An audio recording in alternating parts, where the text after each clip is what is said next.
organic, unpredictable, unknown, lovely, beautiful, a sense of fulfillment. This is part of the pleasures of life and not the chores of life.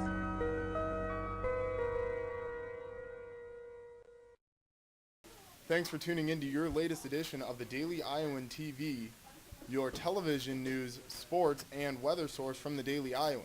I'm Adam Lacey, broadcasting from inside the Daily Iowan newsroom. In its sixth year, the Russian Guitar Festival is now drawing larger crowds from around the area, as well as drawing performers from around the world.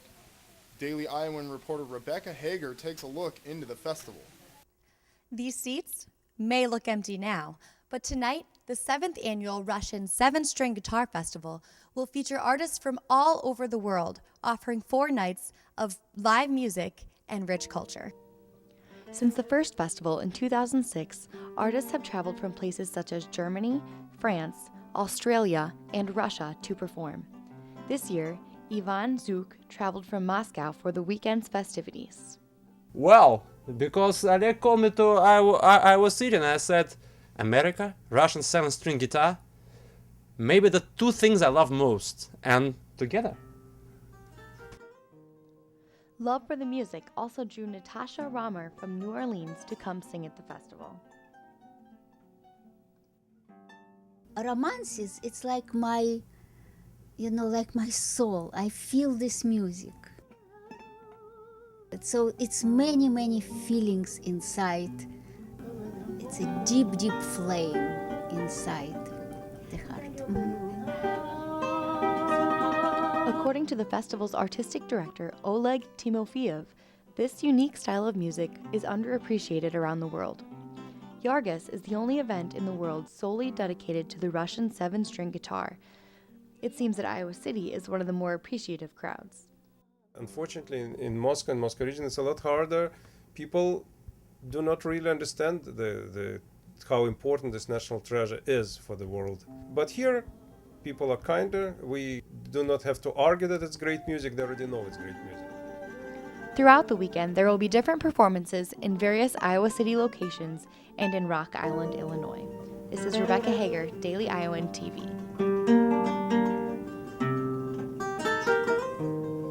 Thanks, Rebecca. Now let's look ahead into sports. Fresh off of their 8-5 win over Muscatine, Iowa City West takes the mound Thursday night against Cedar Rapids Prairie. Daily Iowan sports reporter Annie Statowski takes a look and was there to cover the sporting event. Well, it was a beautiful night tonight for summer softball as the Regina Royals took on North Cedar in one of their last games before tournament play. Both teams were pumped and ready to go for the first game of this evening's doubleheader. And though they were evenly matched, Regina snuck away with a W thanks to a big play from senior Sydney Lehman. It felt really good because I've been struggling with my bat, so it felt good to finally hit it solid at least.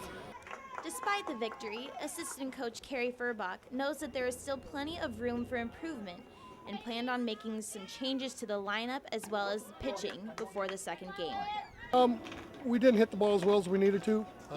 North Cedar is very aggressive. They hit the ball very nicely, but we got a couple key hits when we needed them. Our pitching was pretty solid. And though the score was 1-1 for most of the game, Regina was able to come back in the 5th inning to make the score 4-2 and to come out on top before their second game. Annie Satowski, Daily Iowan TV. Thanks, Annie. Transform, interact, learn, and engage. That's the acronym for an experimental class called TILE here at the University of Iowa. Daily Iowan reporter Allie Brown was here and has taken a look into this program over the last week and has the latest update on it. Today I wrote about the tile classrooms at the University of Iowa. Dr. Sam Van Horn with the Tile Assessment Project presented his findings on how faculty and students find the technology classrooms very useful. They're very beneficial to the group learning environment. I also talked to a couple of sustainability faculty members, and they said that while the technology-infused classrooms have a much larger footprint, they're a lot more advantageous than disadvantageous, I guess, and their disadvantages are outweighed by the benefits. Check out Allie's full article in Friday's edition of the Daily Iowan. And before we leave, let's take a quick look into the weather forecast. Friday will be a great day to lay out and get some sun, as it looks to be sunny all day with a high of 83. Clouds could roll in tomorrow night as the temperatures drop to a low of 60 degrees. Keep the umbrella handy as there is a chance of thunderstorms Saturday and Sunday. Those storms are projected to move on, and the rest of the next week looks to be sunny with a high around the 80s all week long.